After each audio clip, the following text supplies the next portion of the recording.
కొమురంభీం జిల్లా కాగజ్నగర్ పట్టణంలోని ఆర్యవైశ్య కళ్యాణ మండపంలో మహిళలు గోరింటాకు పండుగ జరుపుకున్నారు. ఆషాఢ మాసం పురస్కరించుకుని ప్రతి ఏడాదిలాగే ఆర్యవైశ్య మహిళా సంఘం ఆధ్వర్యంలో గోరింటాకు పెట్టుకున్నారు.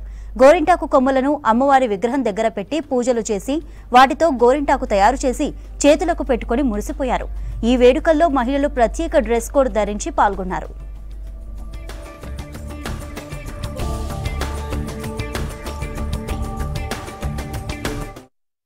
గోరింటాకు మన శరీరంలోని అతి ఉష్ణోగ్రతను తగ్గించి చలవం చేస్తుంది.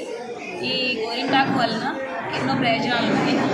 ఆషాఢ మాసం వర్షాకాలం మొదట్లో వాటర్ చేంజ్ కావడం వల్ల వచ్చే కొన్ని చర్మ వ్యాధులని కూడా అరికడుతుంది. కాబట్టి ప్రతి ఒక్కరు గోరింటాకు పెట్టుకోవాలని పెద్దవాళ్ళు ప్రతి ఒక్కరు గోరింటాకు పెట్టుకోవాలనే ఆ సాంప్రదాయాన్ని మన పెద్దవాళ్ళు మనం ముందుంచారు. ఇది మరుగున పడకుండా ప్రతి ఒక్కరు ఈ సంబరాలు జరుపుకోవాలని కోరుకుంటూ మేము ఎంతో హ్యాపీగా సంతోషంగా ఆనందంగా ఈ సంబరాలు జరుపుకుంటున్నాం.